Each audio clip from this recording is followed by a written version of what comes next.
I was sitting at work the other day, scrolling through my usual YouTube channels that let me just kind of listen to something in the background for a while I work mindlessly at my job.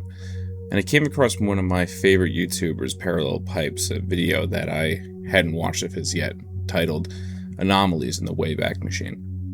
The Way Bach Machine is something I've been aware of for a while, but never really used, only just heard about it in these kinds of Internet Archive kind of videos, but Parallel Pipes mentioned a story on there that really struck my attention.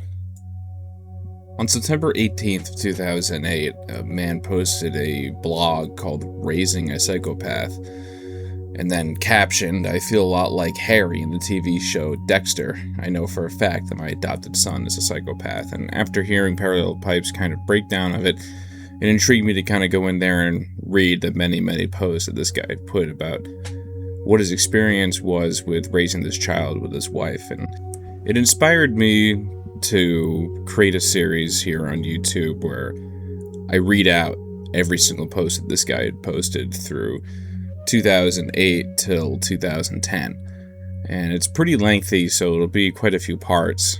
And in the background I'll just put Destiny or whatever game I'm playing at that specific time, and you could just sit back and listen. But I'd like to hear you guys' thoughts on this story and whether or not you think that it's true. I know there's a lot of posts out there, specifically on Reddit, about people saying that they have a psychopath, have a child, or know somebody who's a psychopath, and stories are probably fake. But I mean, this is posted all the way back in 2008. It seems like, which will be the point for this guy to come up with a fake story, I guess, but could have been just a guy that was bored who decided to write a blog story about a child for 2 years straight. So without further ado, I'm going to get right into it. To start, this was kind of a hard post to even find on the Way Bach Machine. I tried using the URL I found in the original video, but it didn't bring me anywhere. So I ended up using ChatGPT to get me to the correct site. It was posted a while ago, so I'll post how I got here down below in case anybody else wants to read it or check it out themselves, but I'll leave that down for you guys. Post 1, dated Thursday, September 18th, 2008. Welcome. Today is September 18th, 2008, the 5th anniversary of our Gotcha Day, and we'll most likely be celebrating it with a cake. Except for my wife and me, Gotcha Day isn't a celebration. It is another reminder of how our choice 5 years ago has devastated our family. The only hope it offers us knowing is that we are 1 year closer to being able to kick him out of our house. 1 year closer to normalcy. Gotcha Day, for those who don't know, is the day that Lucas, not his real name, joined our family. 5 years ago today, we welcomed this cute, hyper, hurt 6-year-old boy into our home. A boy who was a, quote, at risk for reactive attachment disorder. A lot has changed in 5 years. The advances he has made are dramatic. His personality is almost unrecognizable from before. Lucas is no longer hyperactive. He is no longer constantly at our side, or anyone's side, looking for attention. He is able to play by himself. He no longer tells lies several times a day. He no longer wets his bed several times each night. My wife and I gave ourselves a lot of credit for these changes. They happened completely without the use of medications. They happened completely without the use of corporal punishment, despite how much we may have wanted to. They were a result of a lot of hard work on our part to provide a very structured, consistent, and safe environment for him. All his problems that could be changed, we did change with about a 99% success rate. We feel very proud of what we have done. I say that not to convince you, but to convince us. We have kept telling ourselves this because it is very easy for us to blame ourselves for Lucas's current situation. 2 days ago, Lucas attended his first hearing in juvenile court. He broke into our neighbor's house, rifled through her underwear drawer, got aroused, took pictures of his aroused with our digital camera, and left it for them. This is his first incident involving actual charges because until recently we have been able to keep him under control. That changed about 6 months ago around his 11th birthday. On that day, we realized we could no longer fully contain him. On that day, the world became a more dangerous place. I have several goals for this blog. First, I want to document the childhood of a psychopath to show what's really going on here. Second, I want to offer support for parents of similar children. I know your friends and family don't understand or believe you, but I do. I know what you're going through. Third, I have to find writing therapeutic. This is as much to help me as it is to help anyone else. I wish I had started this 5 years ago so the story would be linear. Instead, I ended up mixing in stories from long ago with stories of today. Unfortunately, I won't be very consistent with updates to this blog. If it has been a few months since my last update, it's probably because I have so much else to do here dealing with Lucas's issues. I'm probably still alive. Probably. Now, it marks that this post was made by Harry, so going forward, that's what we'll refer to the author as. Post 2, dated Saturday, September 20th, 2008. How it all began for Lucas. Lucas's birth mom, I'll call her Maria, had a rough start to her life. Her parents were separated. It's unclear if they were ever married. Maria's family was poor. They lived in a small but rough city in the dangerous part of town. But Maria's 14th birthday, she was already into drugs and alcohol, and she was already pregnant with Lucas. For the first 2 years of his life, Lucas lived with Maria at Maria's mother's home. Maria's mom did most of the caretaking. At age 2, Lucas moved to his birth father's house, where there were signs of neglect. 9 months later, Maria had a place of her own and took Lucas back. This lasted only 4 months when Lucas, now age 3, moved back with Maria's mom. Maria stayed away. At age 17, Maria moved in with a rather dangerous man, a drug dealer who used guns to protect himself. She got pregnant again and had another son. Feeling she finally had a family, Maria decided to take Lucas back so she could raise her 2 boys together. This volatile situation didn't last long. A few months later, a very dangerous incident occurred in their house that made headlines all around the state. As a result, Lucas was removed from the home by Child Services and placed back with Maria's mom. This is the first move that Lucas remembers not wanting to make. Maria's mom tried to take care of Lucas, but Lucas's behavior was so difficult that she eventually decided to let the county take him. At age 5, Lucas was placed with a foster family. Things were going well enough at the beginning that this family was preparing to adopt him.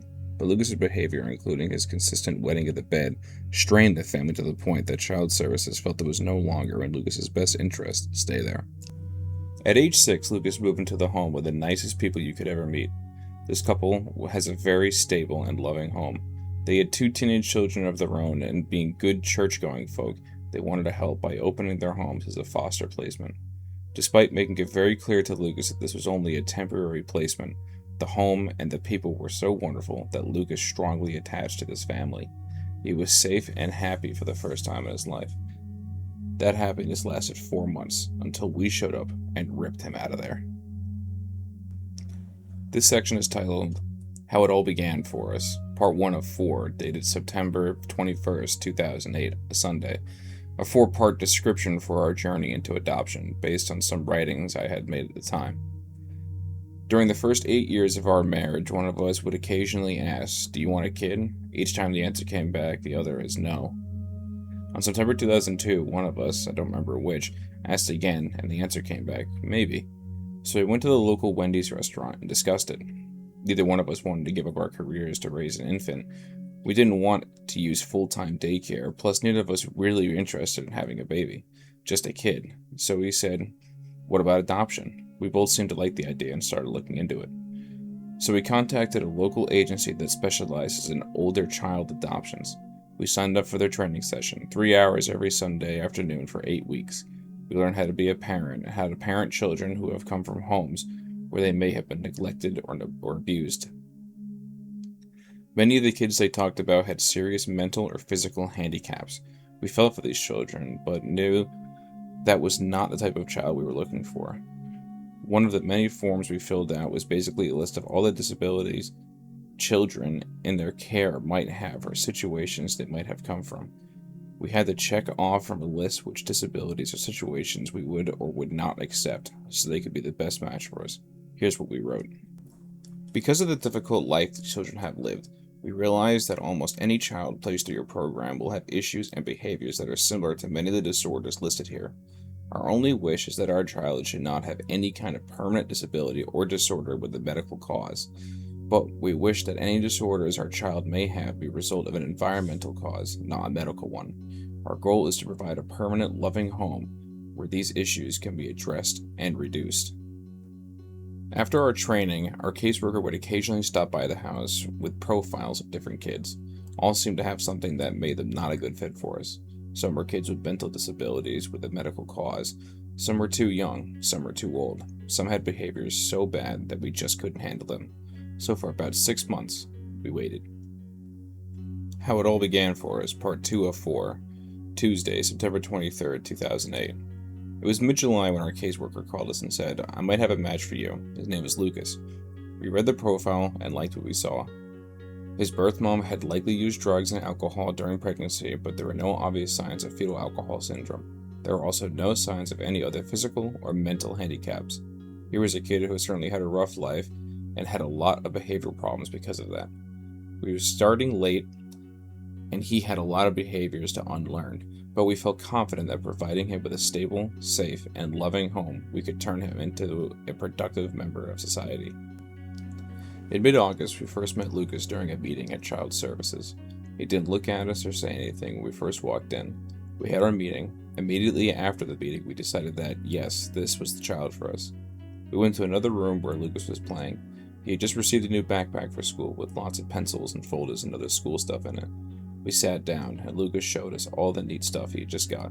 He also ran around the room playing with a balloon by blowing it up and letting it go. A week later, we went to spend a few hours with Lucas. We went to a local amusement park and rode some of the rides. Then we went to Burger King, where Lucas put ketchup on everything, including the food, the table, and himself.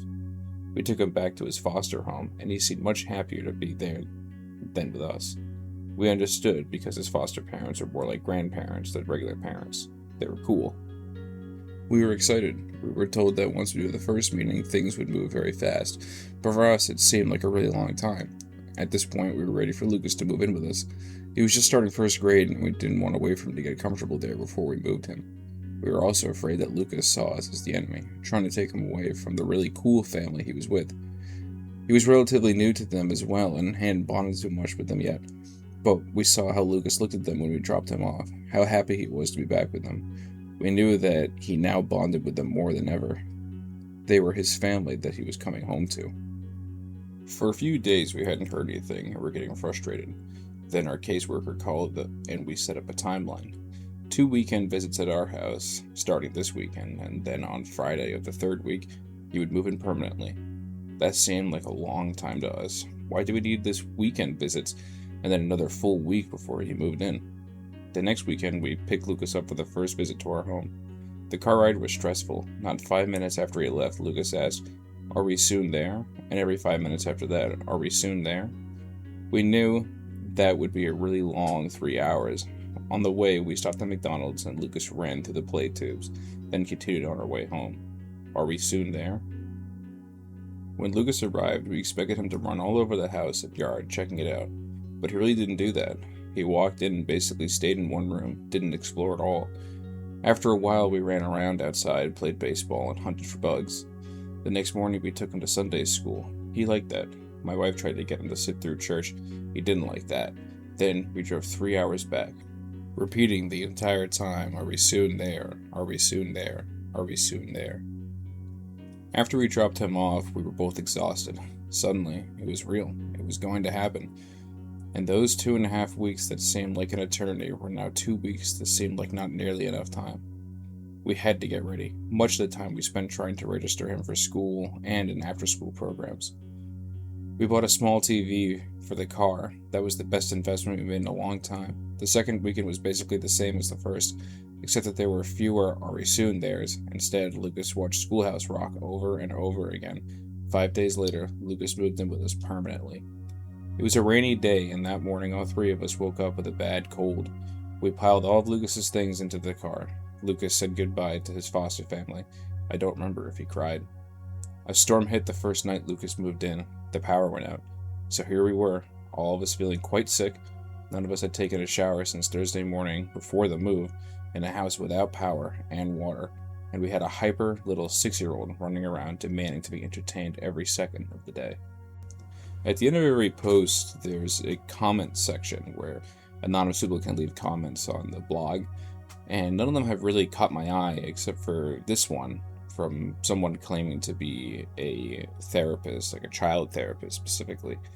And I'll put their comment on the screen for you to read if you want to pause and read it, but the bottom of it really kind of stuck out to me of the person saying, frankly, you make me sick, in the sense of thinking the family should not have ever even adopted this child in the first place. So I think that's kind of interesting. The rest of the comments down there, I'll also take screenshots of just people kind of arguing back and forth on whether or not that was a professional thing to say, which is kind of besides the point. But it does seem like this family probably just wasn't even ready to have a child in the first place.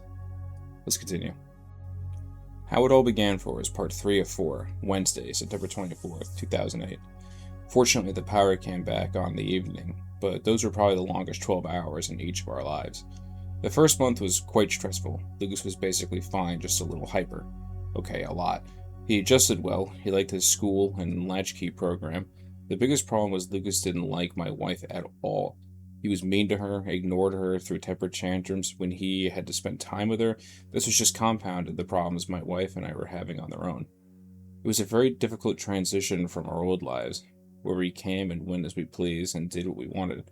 We didn't have to worry about having to take care of someone 24 hours a day. Yeah, it seems like they probably just shouldn't have had kids, and this is only like the 4th post on this blog. The worst time was about 2 weeks after Lucas moved in. My wife had a bunch of work to do over the weekend. I had to be at work on Saturday for a special event, and my parents were coming for a visit that evening. I was playing referee between my wife and Lucas. It was a crazy time, and I quickly began to worry that we had just made the biggest mistake of our lives. But I talked with my parents and told them that even though it's hard, we plan to stick it out. Fortunately, we did, because during the month of October, the 3 of us changed so much and adapted really well. By Halloween, Lucas was like a whole different person. He wasn't nearly as hyper as he was when he moved in. He was friendly. He started calling my wife Mom with a little prompting.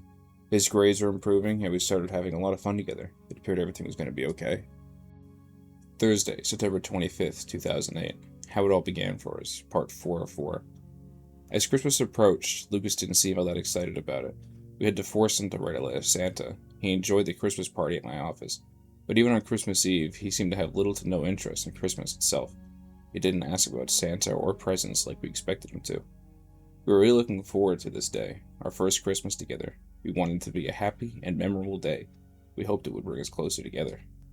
Christmas morning, Lucas slept in late. What kid does that? When he finally emerged, he saw all the presents under the tree, but still didn't seem overly excited. He said he was afraid Santa wouldn't know where he lived, and we reassured him that Santa could find him anywhere he is. We began opening presents. About halfway through, Lucas got angry and started throwing things. He had to be taken to his room. After a while, he calmed down and we finished with the presents. Of course, there was a lot of clothes and socks, which he desperately needed, but there were also a lot of nice toys where a normal 6-year-old would be thrilled to get.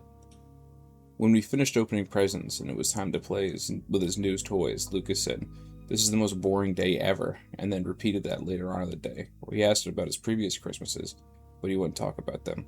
We knew he had a long way to go with them, but things were gradually getting better, until a few years later, when things began to gradually get worse. So that was the end of How It All Began For Us, and just from reading the comment section down below, you can kind of tell that this is where the story starts to take a turn, but maybe it's not all on Lucas here, and I'm curious to see what you guys think down in the comments as we go through the story. Saturday, September 27th, 2008. Lacking a concept of space and time. It's really weird for me being Lucas's dad. He is so completely different from me.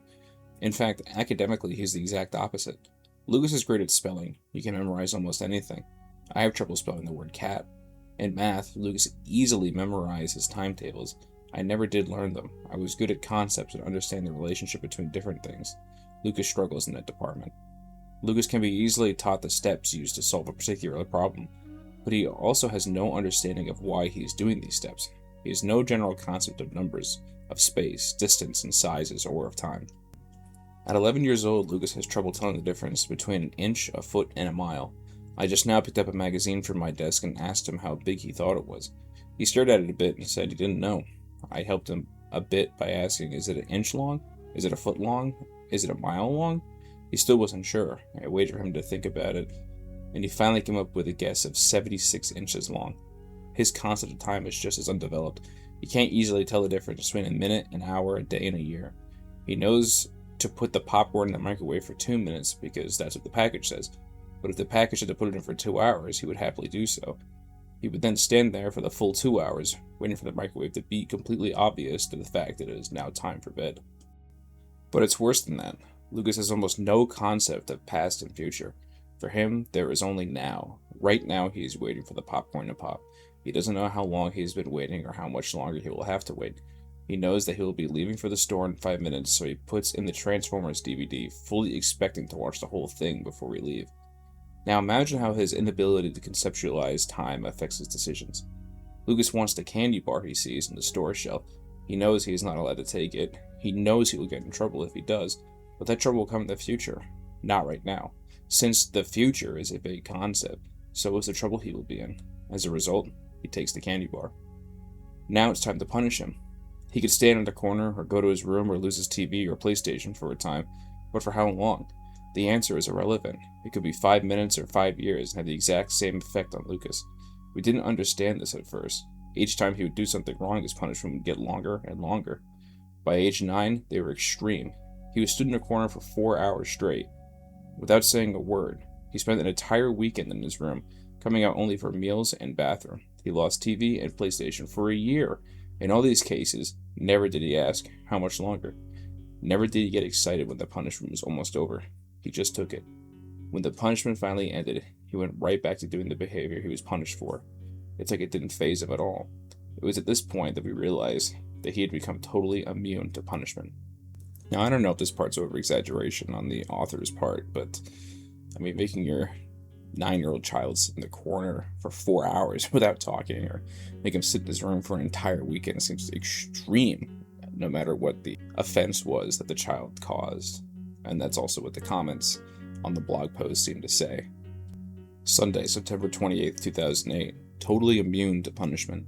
When Lucas does something wrong, we punish him in order to get a reaction from him. A reaction like crying, yelling, apologizing. Any reaction at all from him would be a sign that he understood what he did was wrong. That he was making a connection between the behavior and the punishment. But that wasn't the case. We would make him sit in the room for days, coming out only to eat and use the bathroom. At the end of these punishments, we asked him how he felt about it. He answered with a smile on his face, "I like sitting in my room all day because I didn't have to do anything." Extended punishments weren't the answer. What's the point of extended punishment on a kid with no concept of time? The other type of punishments is short and severe. These punishments usually start as a good yelling. When that stops inducing a reaction in him, they grow to include flailing arms in a threatening manner, then to spanking, then to beating. We tried the yelling and the flailing of arms in a threatening manner, but we could clearly see that was just as immune to this type of punishment as he was to the other type. One day while I was yelling and flailing, seeing the blank stares in his eyes, it became very clear to me that any escalation on my part would be useless. At that moment, I knew that I could go so far as breaking his arms and it would have no effect on his behavior. My wife and I have never hit Lucas. Not that we didn't want to, we certainly did, but we knew it would do absolutely no good. If anything, he would simply learn from that and do the same to others. It was him copying us that led to the break-in that eventually involved the police. I'll cover that in a later post. All parents realize at some point that they can no longer punish their children. For most parents, that happens sometime around their child's 16th birthday, give or take a year or so. But when it happens, when the kid turns 11, it causes a crisis in the family. When both rewards and punishments are completely ineffective in controlling a child's behavior, and a child doesn't have a conscience to control himself, what's left to do? Monday, September 29th, 2008. When rewards and punishment fail, what works? When Lucas turned 11, we finally understood and accepted that both rewards and punishments will fail to control his behavior.